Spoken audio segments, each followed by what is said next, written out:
আসসালামু আলাইকুম, কেমন আছেন সবাই? তো আজকে আমরা পাইথনের আরেকটা নতুন কনসেপ্ট সম্পর্কে জানবো, যেটা হচ্ছে টাইপ কাস্টিং। এখন টাইপ কাস্টিং এ যাওয়ার আগে আমি আপনাদেরকে আরেকটা জিনিস দেখাইতে চাই, যেটা আমরা এর আগেও দেখছি। ওইটা হচ্ছে কিভাবে একটা ভেরিয়েবলের টাইপ আমরা চেক করতে পারবো। ধরুন যে আমার কাছে একটা ভেরিয়েবল এ আছে, যেটার মধ্যে একটা নাম্বার স্টোর করা আছে। এখন আমরা কিভাবে দেখবো যে এই ভেরিয়েবলে কোন ধরনের ডাটা স্টোর করা আছে? তার জন্য কিন্তু একটা বিল্ট ইন ফাংশন আছে পাইথনে, যেটার নাম হচ্ছে টাইপ। এই টাইপ ফাংশনের ভিতরে আমরা যদি কোনো একটা ভেরিয়েবলকে দিয়ে দিই, তাহলে এই টাইপ ফাংশন কি করবে?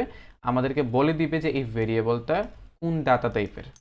এখন যদি আমি রান পাইথন ফাইলে ক্লিক করি না, তাহলে কিন্তু আমাকে বলে দিতেছে যে এটা হচ্ছে ইন্টিজার। এটা কিন্তু আমরা এর আগেও দেখছিলাম, তো আশা করি যে এটা আপনাদের মনে আছে। যদি ভুলে যান, এর কারণে হচ্ছে আমি এখন আপনাদেরকে আবার দেখাই দিলাম। তো এরপরে আমরা জানবো যে টাইপ কাস্টিং কি। এখন টাইপ কাস্টিং বলতে বোঝায় যে কোনো একটা ভেরিয়েবলের টাইপকে এক টাইপ থেকে অন্য টাইপে রূপান্তর করা। মানে ধরুন যে একটা ভেরিয়েবলের মধ্যে ইন্টিজার আছে, এই ইন্টিজারটাকে ফ্লোতে কনভার্ট করা, বা ফ্লোরটাকে ইন্টিজারে কনভার্ট করা, বা কোনো একটা ইন্টিজারকে স্ট্রিংয়ে কনভার্ট করা। এই যে এক ডাটা টাইপ থেকে আরেকটা ডাটা টাইপে কনভার্ট করার যে বিষয়টা, এটা কি টাইপ কাস্টিং বলা হয়। মানে টাইপ কাস্টিং মানে কি, যে কোনো একটা ভেরিয়েবলের ডাটা টাইপ এক টাইপ থেকে অন্য টাইপে পরিবর্তন করা বা রূপান্তর করাকেই টাইপ কাস্টিং বলা হয়। এখন আমি আপনাদেরকে দেখাবো যে কিভাবে এই টাইপ কাস্টিংটা করা যায় পাইথনে। তো ধরুন যে এই যে এটাই আমরা উদাহরণ রাখি। ধরুন যে এখানে কি আছে, আমাদের এ নামে একটা ভেরিয়েবল আছে, এটার মধ্যে একটা ইন্টিজার স্টোর করা আছে। এটা আমরা চেক করে নিলাম এই টাইপ ফাংশনটার মাধ্যমে। এবং টাইপ কাস্টিং করার জন্য ধরুন যে আমি এটা ইন্টিজারে আছে, তাই না? আমি চাচ্ছি যে এটাকে হচ্ছে ফ্লোতে কনভার্ট করার জন্য। তো আমি এখানে একটা বিল্ট ইন ফাংশন ব্যবহার করতে পারি, যেটার নাম হচ্ছে ফ্লোট। এই ফ্লোটের মধ্যে আমি সিম্পলি জাস্ট এই যে এ ভেরিয়েবলটা দিয়ে দিব। তাহলে এই যে ভেরিয়েবলের মধ্যে যে ভ্যালুটা আছে, ওই ভ্যালুটাকে ও ফ্লোতে কনভার্ট করবে। এখন ফ্লোতে কনভার্ট করে তো আমরা কোনো জায়গায় রাখতে হবে, তাই না? তো আমরা ধরুন যে এই ভেরিয়েবলের ভ্যালুটাকে আমরা আপডেট করে দিলাম। এখন যদি আমি আবার এ ভেরিয়েবলের ভ্যালুটা চেক করি যে এটার টাইপটা কি, তাহলে কিন্তু আমরা দেখতে পারবো এটা ফ্লোতে কনভার্ট হয়ে গেছে। আমরা যদি টাইপটা প্রিন্ট না করে আমরা সিম্পলি ভেরিয়েবলতে প্রিন্ট করি, তাহলে কিন্তু আমরা দেখতে পারবো এই যে 5.0 এসে পড়ছে, মানে ডেসিমাল নাম্বার হয়ে গেছে। আর ডেসিমাল নাম্বার মানে তো এটা একটা ফ্লোট, তাই না? আবার আমরা চাইলে কিন্তু কি করতে পারি জানেন? আমরা কিন্তু চাইলে এটাকে স্ট্রিংও কনভার্ট করতে পারি, কোনো প্রবলেম নাই। এটা আমরা স্ট্রিংও কনভার্ট করতে পারবো।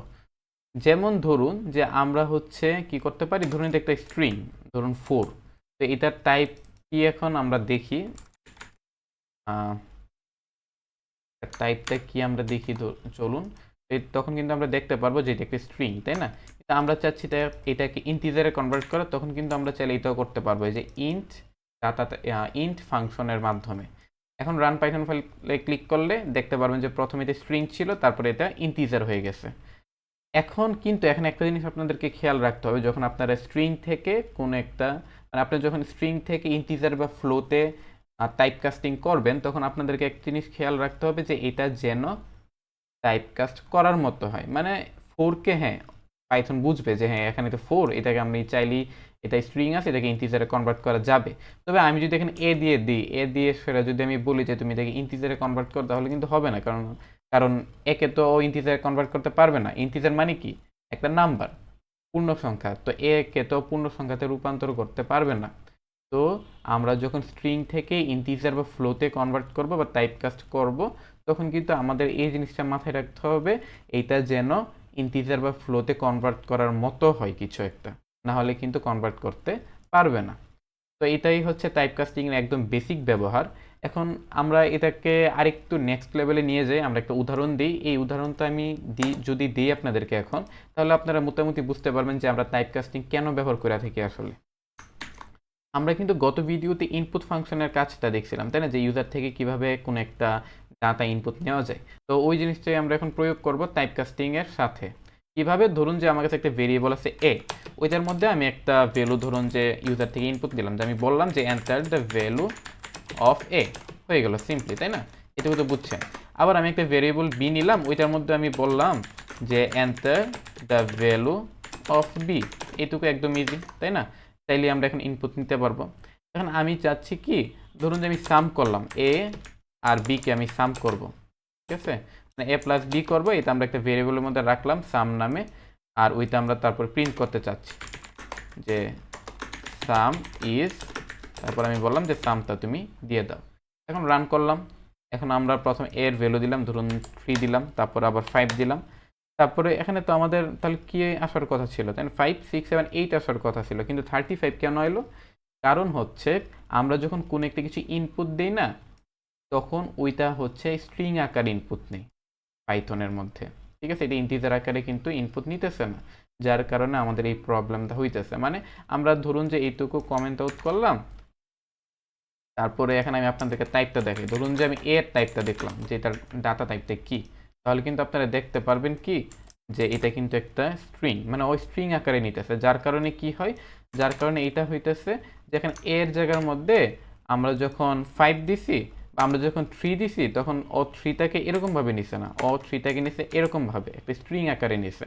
আবার এটাকে ও 5 হচ্ছে এরকম আকার এভাবে নিছে, যার কারণে ও যখন যোগ করছে তখন 3 বসাইছে, তারপরে 5 বসাই দিছে। মানে অ্যাকচুয়াল যে ম্যাথমেটিক্যাল যে সামটা ওইটা করে নাই, ও জাস্ট একটা স্ট্রিং এর সাথে আরেকটা স্ট্রিং জোড়া লাগিয়ে দিছে। এইদিকে হচ্ছে এই প্রবলেমটা হইতেছে। তো ওই প্রবলেমটা ফিক্স করার জন্য আমরা কি করতেছি, আমাদেরকে প্রথমে কি করতে হবে, এই যে এটাকে ইন্টিজারে কনভার্ট করতে হবে। ইন্টিজারে কনভার্ট করলাম, তারপর আমাদের যোগ করতে হবে এই বিটাকে ইন্টিজারে কনভার্ট করার পরে। মানে আমরা প্রথমে কি করতেছি, এই স্ট্রিংটাকে ইন্টিজারে কনভার্ট করতেছি, আবার এই স্ট্রিংটাকে ইন্টিজারে কনভার্ট করতেছি। কনভার্ট করার পরে এটা তো নাম্বার হয়ে গেছে, তাই না, পূর্ণ সংখ্যা হয়ে গেছে। তারপর আমরা এটা যোগ করে এই সাম ভেরিয়েবলের মধ্যে রাখতেছি। তারপর চাইলে আমরা আবার এই সামটাকে প্রিন্ট করতে পারবো, কোনো প্রবলেম হবে না। এখন এখন যদি আমি এখানে দিই 3 তারপরে দিই 5, তাহলে ও আমাকে প্রিন্ট করে দিতেছে 8। এইটুকু কিন্তু একদম সুন্দর করে কাজ করছে, একটা সিম্পল ক্যালকুলেটর হয়ে গেছে। কিন্তু আমরা এই সামটা আবার এখানে ব্যবহার করতে পারবো না। কেন পারবো না জানেন? কারণ হচ্ছে দেখেন, আমি আপনাদেরকে আগে রান করে দেখাই, তাহলে দেখবেন যে এরর দিবে আমাদেরকে। আমরা 3 দিলাম, তারপরে 5 দিলাম, 8 না দিয়ে আমাদেরকে একটা এরর দিয়ে দিছে। কেন? এখানে কি বলতেছে দেখেন, type error, can only concatenate string not int two string. মানে ও বলতেছে যে ভাই এখানে তো তুমি আমাকে দিছো স্ট্রিং প্রথমে, তারপরে এখানে তো এটা একটা ইন্টিজার, তাই না? আমরা তো এই যে ইন্টিজার কিন্তু ইয়া করছিলাম, টাইপকাস্ট করে তারপরে যোগ করছিলাম, এর মানে সামের মধ্যে কিন্তু একটা ইন্টিজার ভ্যালু স্টোর হয়েছে। এখন ওই ইন্টিজারটাকে আমরা আবার স্ট্রিং এর সাথে যোগ করতে চাইতেছি। এখন ও বলতেছে ভাই আমি স্ট্রিং এর সাথে ইন্টিজার কনকেটিনেট করতে পারবো না, এটা তুমি অন্য কিছু দাও আমাকে, তাহলে আমি পারবো। মানে এখানে একটা স্ট্রিং দিতে হবে, তাহলে ও পারবে, না হলে পারবে না। তো ওই ক্ষেত্রে আমাদের কি করতে হবে, আমাদের এই সামটাকে আবার স্ট্রিং এ কনভার্ট করতে হবে, কইরা ওকে দিতে হবে, তাহলে ও সুন্দর করে আমাদেরকে একটা রেজাল্ট দিয়ে দিবে। ধরুন যে আমি এখানে দিলাম যে 5, তারপর আবার 5, তাহলে ও আমাকে বলতেছে সাম ইজ 10। দেখছেন, একদম ইজি একটা ক্যালকুলেটর কিন্তু আপনারা বানাই ফেলছেন। তো এই ক্ষেত্রেই বা এইসব ক্ষেত্রে কিন্তু আমাদের টাইপ কাস্টিংটা কাজে লাগে, যে আমরা স্ট্রিংকে আমাদের প্রয়োজন অনুযায়ী এটাকে ইন্টিজারে কনভার্ট করলাম, তারপরে আবার আমাদের একটা ইন্টিজারকে আমরা প্রয়োজন অনুযায়ী স্ট্রিংয়ে কনভার্ট করলাম। এইসব কাজে আমাদের টাইপ কাস্টিংটা ব্যবহার করা হয়। আবার দেখেন, এখন কিন্তু আমরা দশমিক সংখ্যা যোগ করতে পারবো না। ধরুন যে আমি কি দিলাম, 3.5 দিলাম, 2.4 দিলাম, তাহলে কিন্তু 2.3 দিলাম, তাহলে কিন্তু আমাকে করে দিতে পারতেছে না, কারণ এটা একটা ইন্টিজার। ও বলতেছে কি যে ওই যে স্ট্রিংটাকে, এই যে 3.4 এটা যে স্ট্রিং আকারে গেছে, ওইটাকে আমি ইন্টিজারে কনভার্ট করতে পারতেছি না, কারণ এখানে একটা দশমিক সংখ্যা আছে। তো ওই ক্ষেত্রে আবার আমরা চাইলে এখানে এটাকে টাইপকাস্ট করতে পারি ফ্লোতে, তাহলে কিন্তু আবার আমাদের এটা সুন্দর করে কাজ করবে। আমি এখন যদি 3.4 দিই, আমি ধরুন যে 3.4 দিলাম, তারপর 2.3 দিলাম, তাহলে কিন্তু এটা একদম সুন্দর করে কাজ করতেছে, যে 5.699999 কিছু একটা। আবার রান করি আমরা সুন্দর করে। ধরুন যে আমি দিলাম যে 1.4 2.2, তাহলে কিন্তু একদম সুন্দর করে কাজ করতেছে। তো এটাই হচ্ছে টাইপ কাস্টিং এর কাজ। আমরা এইসব ক্ষেত্রে টাইপ কাস্টিং ব্যবহার করতে পারি। আবার দেখেন, আপনারা কিন্তু এই যে ইনপুট ফাংশনের মাধ্যমে আবার টাইপ কাস্টিং এর কনসেপ্টটা একসাথে করে একটা ক্যালকুলেটর কিন্তু বানাই ফেলছেন। তো এখন আপনারা চাইলে নিজে থেকে, আমরা তো এখানে যোগ করছি, আপনারা চাইলে বিয়োগ গুণ ভাগ এগুলো করে দেখতে পারেন। পরবর্তী ভিডিওতে আমরা অন্য আরেকটা কোনো কিছু নিয়ে আলোচনা করব। তার আগ পর্যন্ত ভালো থাকবেন। আসসালামু আলাইকুম।